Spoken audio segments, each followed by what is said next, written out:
We are the Catalan Independentist Resistance, and you are listening to a new update from Radio Hadrian in Free Catalonia. To err is human. To forgive is divine. To rectify is for wise people. Alexander Pope. Good afternoon, this is David Rabantos, your host. This is chapter 64 of Radio Hadrian. This program made possible because Cheryl Scott lets us do it in KA Radio and because Delia Forrest conversed with Cheryl to make this possible. We are meeting you here this month of September. We want to make this program more listened to, and we're going to think of ways to make this happen. But we know that it's for minorities because our positions are for the free-thinking ones. And sadly, at this point, in the world in general, and I'm sorry to say in Scotland in particular, free-thinking people are in the minority. Here from Catalonia, where we send you news, we're growing in support. We are realizing much more people realize we have been betrayed by our own side. And sadly, in Scotland, I get attacked. Sorry to say that, but I'm not Scottish, but I put my life on the line doing a hunger strike for the unilateral declaration of independence of Scotland and Catalonia, which ended in 62 days of me being tortured and kidnapped by Spanish state. But I'm sure United Kingdom was not too unhappy about that. And most of all, I have an objectivity that most card holders of the SNP don't have. This is about independence. This is not about the SNP. We've said it a few times here. Westminster made the SNP strong so they could burst it anytime they wanted. We're going to talk about, of course, about the Alex Salmond harassment case and the case he brought in against the government in Scotland in court. But we also want to comment, I would like some of you to help us translate to Scots Gaelic our ideals. It's just like half a page or less. It's one paragraph. We already have it in 19 languages, including Balinese, Nahuatl, Mauritius, Creole. And we want to have this open to every country in the world. We got 4 new languages this week: Balinese, Indonesian, Lithuanian, and Mauritius language. And having Gaelic would be one of our priorities. So if you're so nice to make the effort, it's 10 minutes of your time. Thanks in advance. In this program, we're going to talk about the issue with Alex Salmond and him quitting the SNP for the time being, the conflict between some fish boats between French and British fishermen, and the rest is going to be themes about things going on in Catalonia in the next days, like Torra asking not the Article 155 to be applied again, and some shenanigans, and some people fighting over this yellow ribbon. This yellow ribbon is a trick Spain has devised, so we don't think about independence and we keep thinking about secondary things.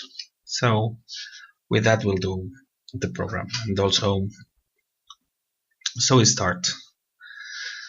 On the issue about Alex Salmond and the possible harassment of 2 women while he was First Minister, it's an issue that is very complicated. And let's see how we approach this, because we live in a society, we live in times where telling the truth is very hard, and expressing free opinions, because everybody's so biased and everything's so partisan and confrontational that no matter how you approach things, you're gonna get angry attacks from one side or maybe both sides of a story.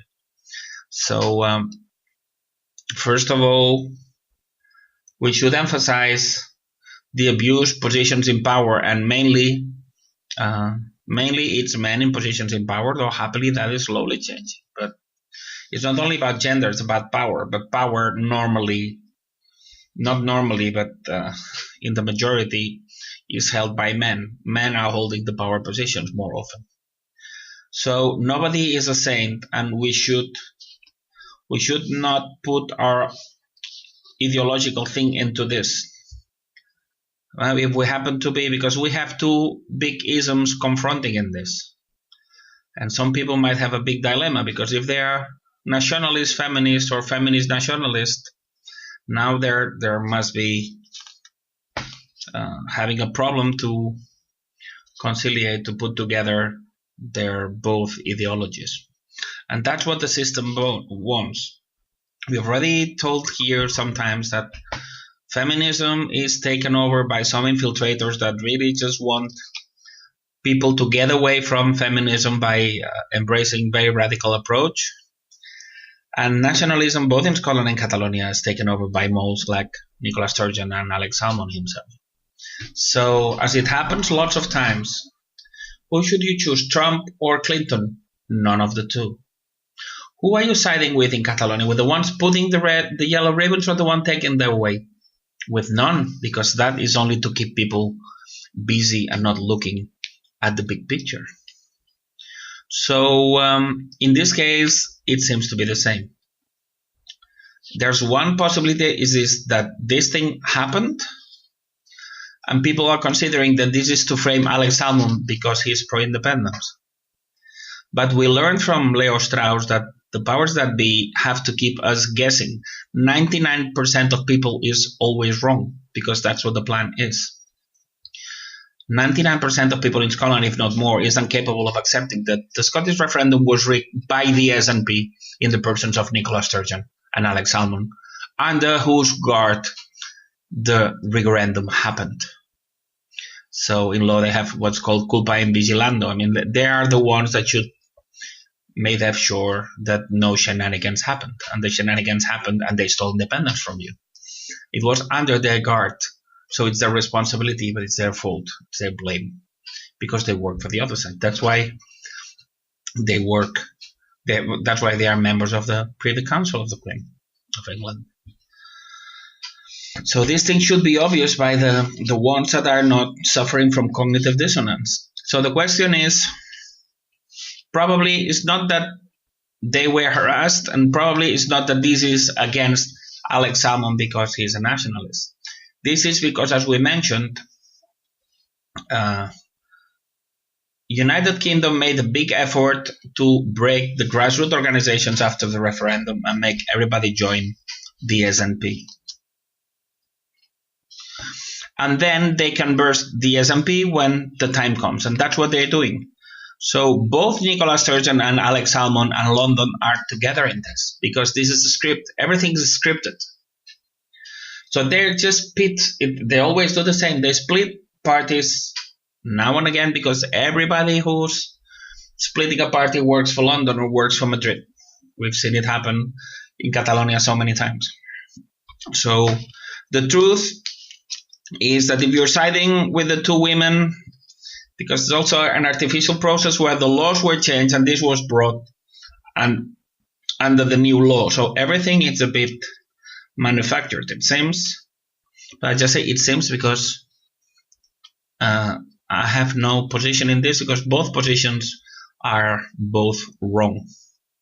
This is about bursting independence, of which Alex Salmond is not part of, because he made independence impossible by letting the referendum be rigged under his nose.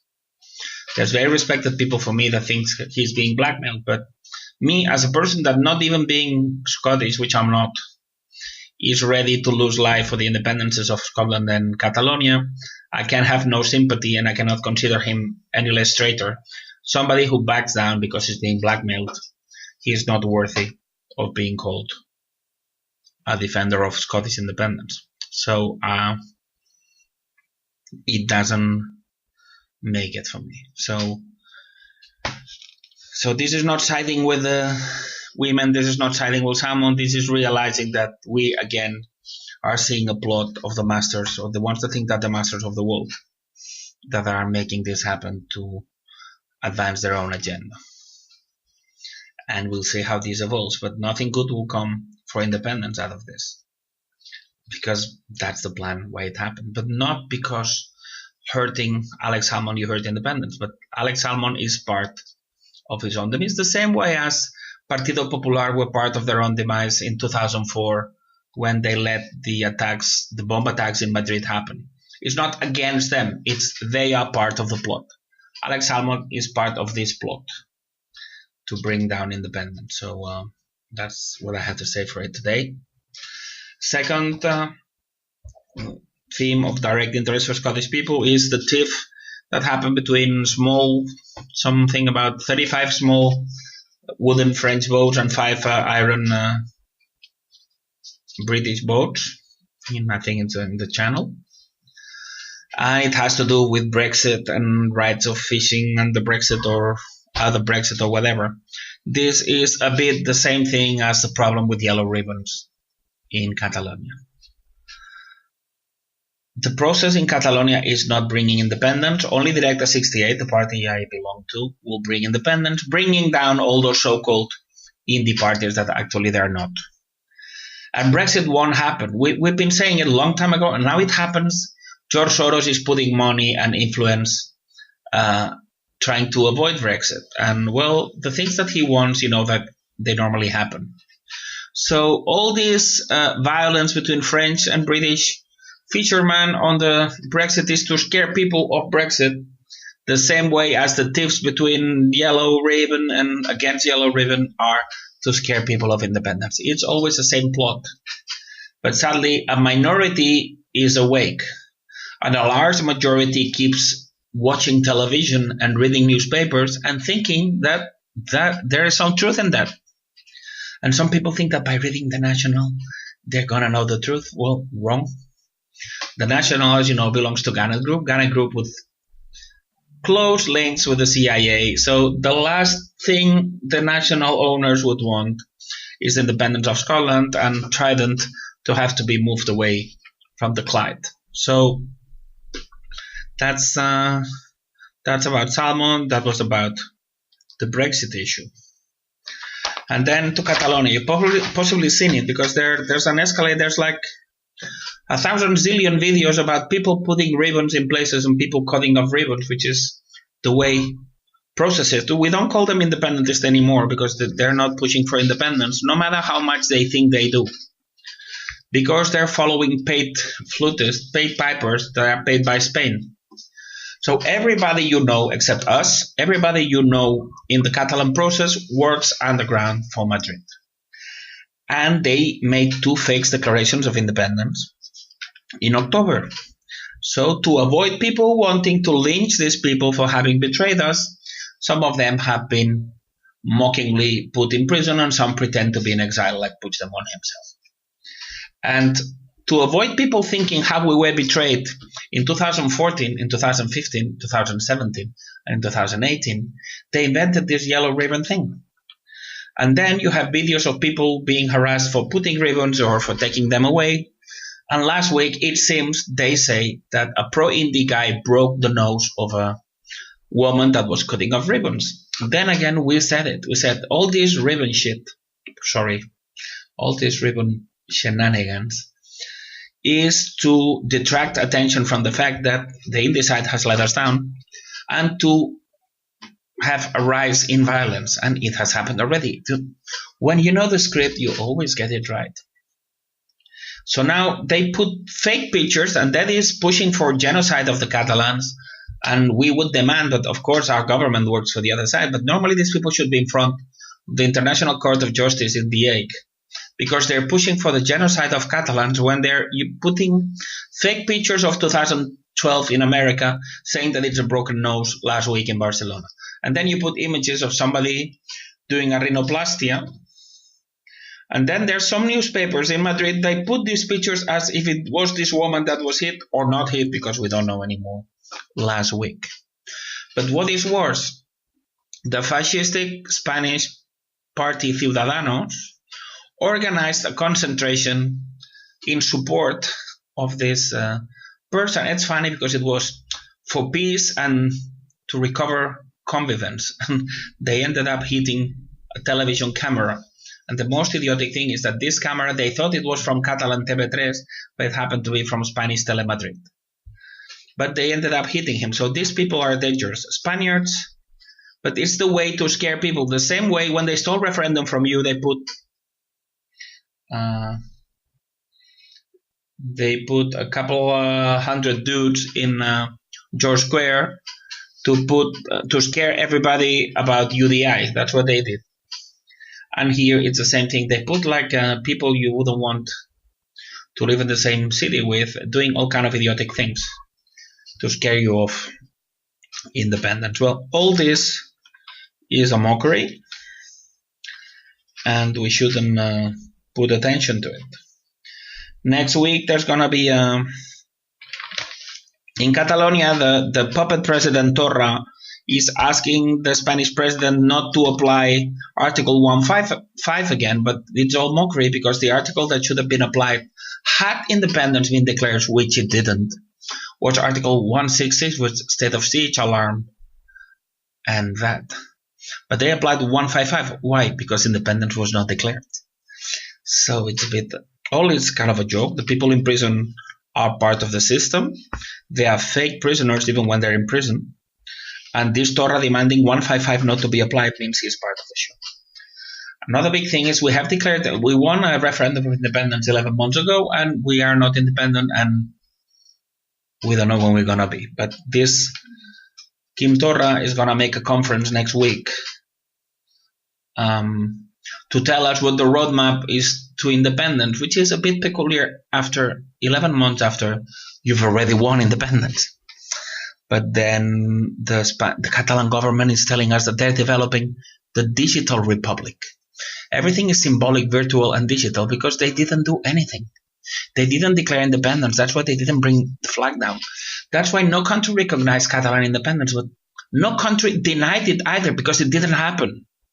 It's not as much that no country recognized Catalan independence. It's that nobody denied it either, which on itself, it's still more telling that nothing happened. Nobody supported it, but nobody denied it because it didn't happen. So it's one of the biggest tricks of all times. Juggling about everything is about a republic that wasn't declared. We have parties for the republic. We have grassroots organizations for the defense of a republic that doesn't say Catalan in it anymore. And they are subliminally working for Spanish Republic. So independence is again dished out. And to finish this short edition, this week we've recovered an article of Pere Bonin which tells us that if Mahatma Gandhi had been put in a psychiatric ward, maybe India was still under British thumb. And it was an article telling how I had been put in a mental institution, probably because I was telling the truth.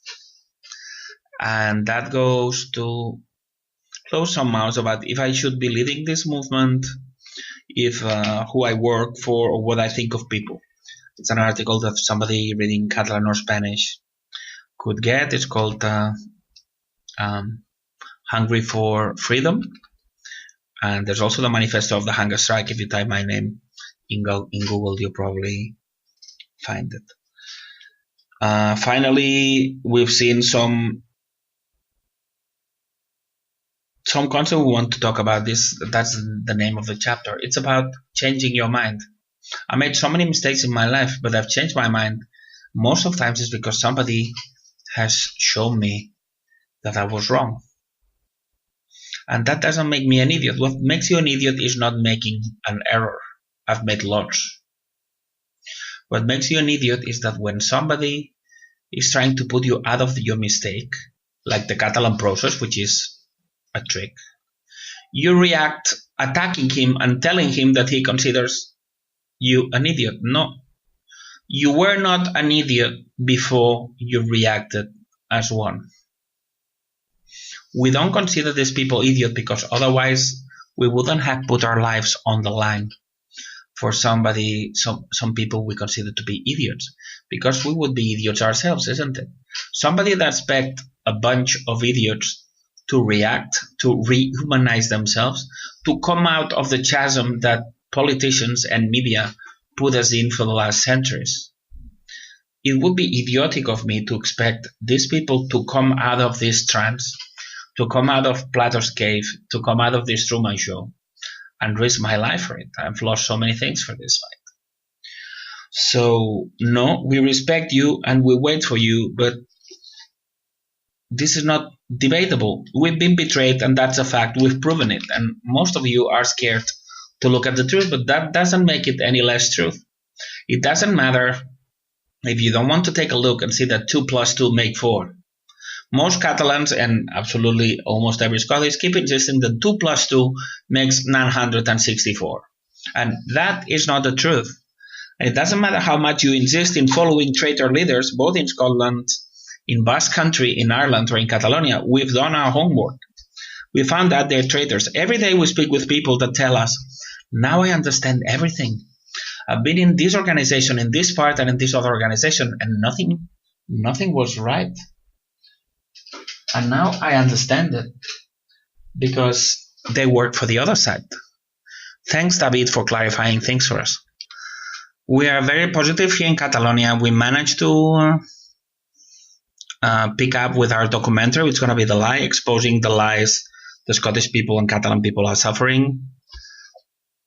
More people are joining our party, and we are convinced. We're looking forward to the 11th of September. We're going to meet lots of people in the Catalan National Day, and we count that we're going to be able to declare independence in Catalonia by unveiling the enormous lie and trick that we've suffered, and that will help decisively people in Scotland to open their eyes. I don't really care that lots of people with mob mentality keep attacking me.